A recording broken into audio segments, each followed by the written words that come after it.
છેલ્લા ઘણા સમયથી શહેરીજનો ચૂંટણીના પરિણામની રાહ જોઈ રહ્યા હતા, ત્યારે આજે તેમની આતુરતાનો અંત આવ્યો હતો। શહેરના ઘણા બધા એવા વોર્ડ જોવા મળ્યા હતા કે જેમાં આખી જ પેનલમાં કોંગ્રેસના ઉમેદવારો વિજયી થયા હતા।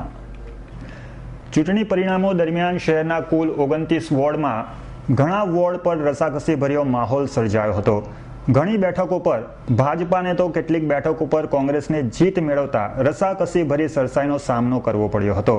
કોંગ્રેસના દિગ્ગજો પણ આ રસાકસી ભર્યા ચૂંટણી જંગમાં સામેલ થયા હતા।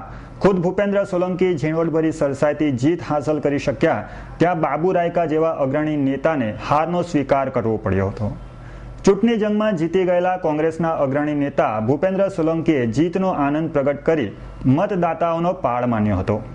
કતારગામ, સૈયદપુરા, મુંગલી ભાઈ બહેનોનો હૃદયપૂર્વક આભાર માનું છું। આ જીત મારી નથી, આ જીત મારા મતદાર ભાઈ બહેનોની છે।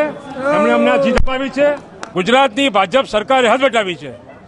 ગુજરાતની ભાજપ સરકારનો વિરોધ કરવો એટલે રાષ્ટ્રદ્રોહ અને દેશદ્રોહના કેસો કરી દેવા, નિર્દોષોને રંજાડવા, નિર્દોષો પર લાઠીમાર કરવો। ભાજપથી ગુજરાતની પ્રજા ભયભીત થઈ ગઈ છે। મહાનગરપાલિકાનું તંત્ર ભ્રષ્ટાચાર અને કૌભાંડોથી ખદબદે છે।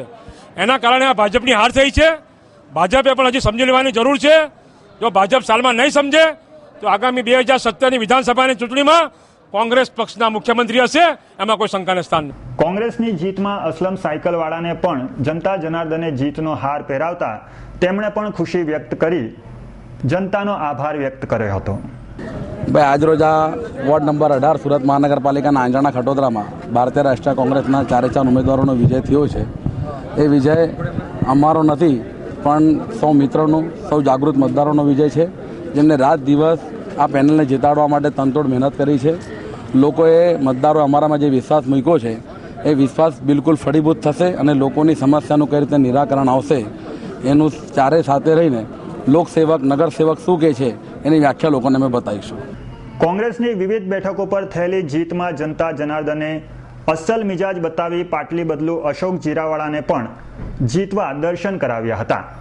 અત્રે નોંધવું એ ઘટે કે અશોક જીરાવાળા કોંગ્રેસ છોડી ભાજપામાં ગયા હતા। જો કે ત્યાં અવગણનાથી નારાજ જીરાવાળાએ ફરી કોંગ્રેસની ખેસ પહેરી અને જીતનો આનંદ પ્રગટ કર્યો હતો। મને અને મારી પેનલને જે જંગી બહુમતીથી જીતાડવા બદલ તમામ વોર્ડ નંબર 3ની અને વરાસા રોડની પ્રજા અને મારા સમાજના તમામ યુવાનો અને તમામ આગેવાનોને, સર્વ સમાજને હું ખૂબ ખૂબ આભાર માનું છું। અને આવતા દિવસોની અંદર જ્યાં જ્યાં જરૂર પડશે મારી પેનલ એમના હરેક કામની અંદર અવિરત ઊભી રહેશે, એ આ તબક્કે હું ખાતરી આપું છું અને તમામનો ફરીથી ખૂબ ખૂબ આભાર માનું છું। કોંગ્રેસની જીતમાં યુવા નેતા અને વિદ્યાર્થી સંગઠન SSUના સક્રિય નેતા ભાવેશ રબારી સહિતના પૂરેપૂરી પેનલ પણ તરી આવી હતી। કાપોદ્રાથી ભાવેશ રબારીની ભવ્ય જીત પાટીદાર સમીકરણને આભારી હોવાનું પામવામાં આવ્યું છે। કાપોદ્રાની અંદર અમારી સમગ્ર પેનલને જે જંગી બહુમતી જીતાયું છે તે માટે હું મતદારોનો ખૂબ ખૂબ આભાર માનું છું। ગુજરાતની અંદર અને ખાસ કરીને સુરતની અંદર ભારતીય જનતા પાર્ટી અમારા વરાછાની અંદર વર્ષોથી એક સક્રિય શાસન કરતું હતું અને લોકશાહી અને સરમુખત્યારશાહીની અંદર લોકોનો અવાજ દબાવી દેવાનો જે પ્રયત્ન કરતી હતી, તેના સામે આજે મતદારોએ જાકારો આપ્યો છે અને એ જાકારા રૂપે વોર્ડ નંબર 4ની 4 કોંગ્રેસના ઉમેદવારો જીત્યા છે અને આવનારા સમયમાં કોંગ્રેસ પાર્ટી વતી અમે મતદારોનો ખૂબ ખૂબ આભાર માની છે। સાથે સાથે તેના જે કંઈ પણ પ્રાણ પ્રશ્નો છે એના પૂરા કરવા માટે સદા અમે તત્પર રહેશું। Bureau report S9 news Surat.